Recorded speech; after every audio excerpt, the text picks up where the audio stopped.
Assalamualaikum warahmatullahi wabarakatuh. Perkenalkan, nama saya Hamzah Kurniawan. Saya mahasiswa PPG dalam jabatan kategori 2 tahun 2022, LPTIK Universitas Negeri Makassar. Baiklah, pada kesempatan kali ini saya akan menampilkan hasil video pelaksanaan praktek pembelajaran ketiga, pertemuan kedua, materi tentang perbedaan agama, yaitu agama Hindu, agama Buddha, agama Konghucu di Indonesia. Selamat menyaksikan. Assalamualaikum warahmatullahi wabarakatuh. Waalaikumsalam warahmatullahi wabarakatuh. Apa kabarnya, anak? Alhamdulillah. Ya, pada pagi hari ini kita akan melanjutkan pembelajaran kita ya. Bapak minta kepada ketua kelas untuk memimpin doa terlebih dahulu sebelum memulai pembelajaran. Silakan ketua kelas. Doa kita doa mulai.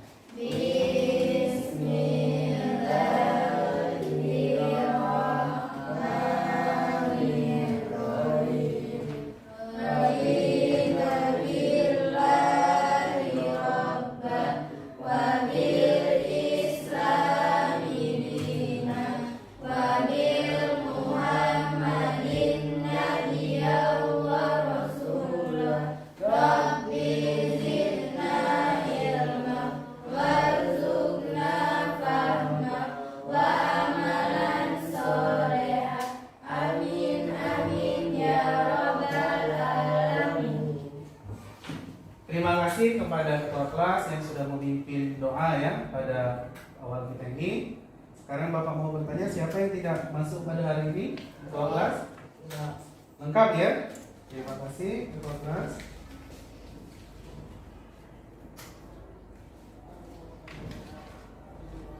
Ini kita akan melanjutkan pembelajaran kita ya. Kalau kemarin kita membahas mengenai perbedaan agama, ada 3 agama yang kita bahas. Ada agama Islam kemarin ya, ada Kristen Protestan, ada Kristen Katolik. Nah, pada hari ini kita akan membahas tentang agama Hindu, agama Buddha, dan agama Konghucu ya.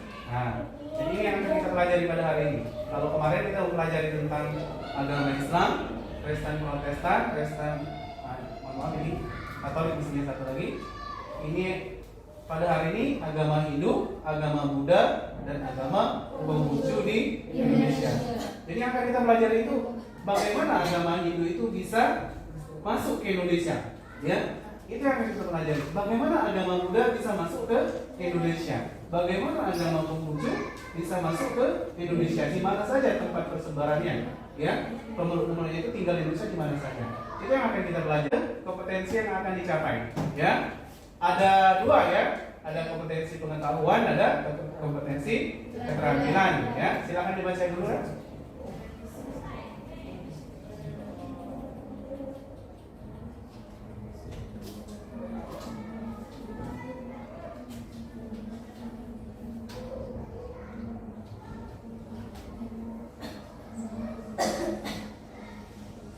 Sudah ya? Jadi kata atau huruf 3 ini untuk mengindikasikan kompetensi dasar pengetahuan ya. Kalau huruf 4 itu untuk kompetensi dasar keterampilan ya. Jadi ini yang akan kita pelajari. Adapun tujuan pembelajaran ya.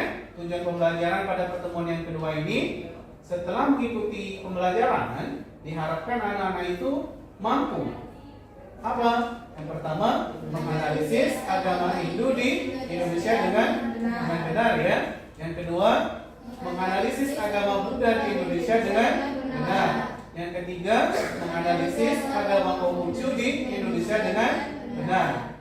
Yang keempat ini apa kalau 4 tadi? Keterampilan ya.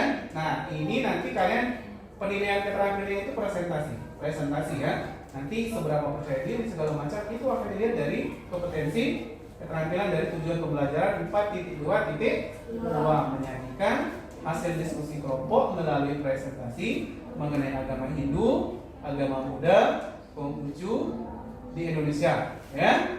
Sudah itu apa manfaat ya? Manfaat apa yang akan kalian dapat setelah mengikuti pembelajaran ini?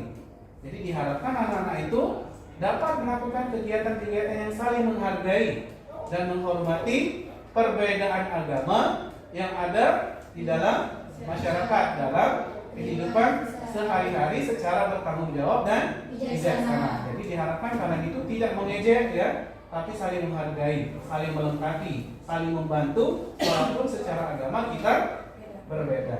Ya. Kita lanjutkan ya. Sudah dipahami ini ya? Kita lanjutkan, ini garis besar kegiatan yang akan dilakukan ya. Pada kegiatan pembelajaran ini peserta didik diarahkan untuk memecahkan masalah terkait dengan materi pembelajaran yang akan dibahas. Kegiatan pemecahan masalah dilakukan dengan diskusi kelompok yang masing-masing kelompok mendapatkan permasalahan yang harus dicari solusinya. Kemudian hasil diskusi kelompok akan dipresentasikan oleh masing-masing kelompok. Bagi kelompok yang belum presentasi, diberikan tugas untuk memberikan tanggapan atau pertanyaan. Ya, ini yang akan kita lakukan pada kegiatan pembelajaran ini. Sudah itu, ini ada teknik penilaian. Jadi dalam kegiatan proses pembelajaran ini nanti ada 3 penilaian itu. Ada sikap, ada pengetahuan, ada keterampilan. Sekarang Bapak akan membagi kelompok dulu ya, sekaligus membagikan lembar kerja ya.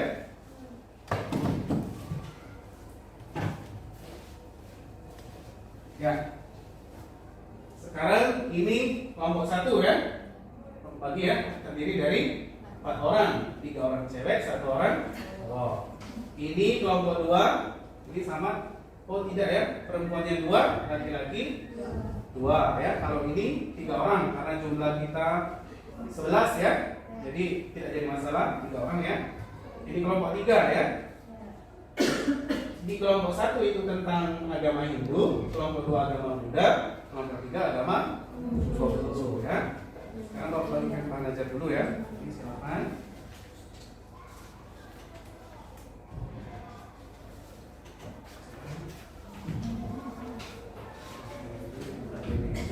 Ya. Ya, KPD jangan lupa menulis nama-nama anggota kelompok ya.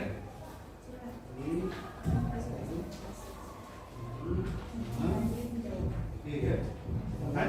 Ya, KPD jangan lupa menulis nama kelompok ya. Nama kelompok 1 ini ya. Silakan. Jangan lupa nanti tulis nama-nama anggota kelompoknya ya. Jarang, artinya pernah, tapi kan jarang. Nah, umat Islam dan umat Kristiani khususnya di Provinsi Jawa Timur kan jarang yang mengalami suatu pergeseran yang signifikan. Ya oke lah, kita berbeda pendapat, tapi tetap saya kira umat Kristiani juga punya jiwa tanah air, tanah air Indonesia, meskipun berbeda agama.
Kalian agama Konghucu Indonesia telah berlangsung berapa abad lamanya. Kalian dapat menemukan kelentang yang bisa digunakan sebagai tempat ibadah umat Konghucu di berbagai wilayah di Indonesia. Contoh kelentang Bang Hingkiong. Kelenteng, ya bukan kelentang. Kelenteng Bang Hingkiong di Manado yang didirikan pada tahun 1819. Kelenteng Wanting Soe di Surabaya. Umat Konghucu banyak memiliki hari penting, tetapi hari raya yang terkenal dan telah menjadi hari libur nasional Indonesia adalah Hari Raya Imlek. Indonesia merupakan negara multikultural dengan berbagai keberagaman antara lain suku, ras, bahasa dan juga agama. Keberagaman ini merupakan aset bangsa Indonesia yang harus dijaga dan dirawat bersama. Ya, terima kasih ya. Bagus. Sekarang kelompok 2 ya, yang ini untuk bertanya pada kelompok 3. Silakan.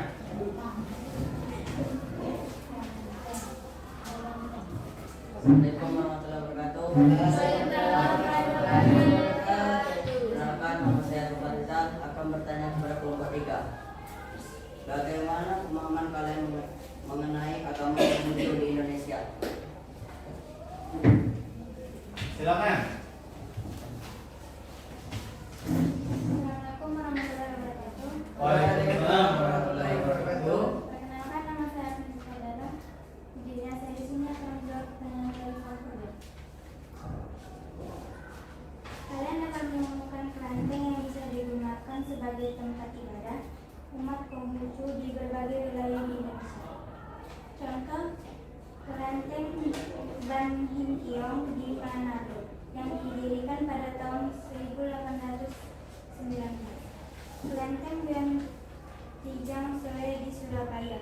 Umat Konghucu banyak memiliki hari penting, tetapi hari raya yang terkenal dan telah menjadi hari libur nasional di Indonesia adalah Hari Raya Imlek.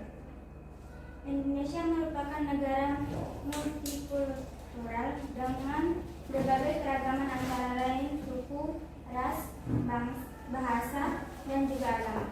Keberagaman ini merupakan aset bangsa Indonesia yang harus dijaga dan dirawat bersama. Mereka cukup sekian. Assalamualaikum warahmatullahi wabarakatuh. Assalamualaikum warahmatullahi wabarakatuh. Waalaikumsalam warahmatullahi wabarakatuh. Baiklah, saya di sini akan menyampaikan kesimpulan dari kelompok 1. Pada kegiatan belajar ini kami dapat menyimpulkan bahwa perbedaan agama dan kepercayaan harus disikapi bentuk pengamalan nilai-nilai Bhinneka Tunggal Ika kehidupan sehari-hari. Dengan demikian, pengamalan nilai-nilai Bhinneka akan dapat menghindarkan kita semua dari konflik atau saling mengejek antara satu dengan yang lainnya. Merupakan tindakan-tindakan yang berseberangan dengan cita-cita bangsa Indonesia yang menjunjung tinggi perbedaan, kemudian menjadikan perbedaan tersebut sebagai kekayaan budaya bangsa yang harus tetap kita jaga sebagai generasi muda Indonesia. Ya, bagus sekali ya. Luar biasa semuanya. Meminta kalian mengerjakan soal evaluasi ya. Sudah Bapak berikan di bahan ajar. Silakan dilihat di situ soal evaluasi ada 3 soal. Silakan dikerjakan ya. Untuk kasih waktu. Warahmatullahi wabarakatuh. Waalaikumsalam warahmatullahi wabarakatuh. Perkenalkan, nama saya Fitri Dasari. Saya akan menyampaikan sebuah refleksi. Ya. Menurut saya, dari proses diskusi kelompok yang telah kami laksanakan tadi telah menuntut pada aplikasi dan dari nilai-nilai saling menghargai perbedaan secara langsung. Sebab dari kegiatan diskusi mengajarkan kita nilai-nilai saling bekerja sama, saling bertukar informasi, saling menghargai perbedaan pendapat dan kepercayaan diri untuk menyampaikan hal-hal yang baik di muka umum. Tentu hal ini sejalan dengan materi yang kita bahas pada kegiatan pembelajaran ini. Ya, terima kasih ya Pak suku yang ada di Indonesia. Ya, jadi itu bisa juga bagaimana keterhubungan antara Bhinneka Tunggal Ika dengan perbedaan suku tadi. Ya, jadi silakan dipelajari. Pada pertemuan berikutnya kita akan membahas masalah perbedaan suku yang ada di Indonesia. Bisa dipahami?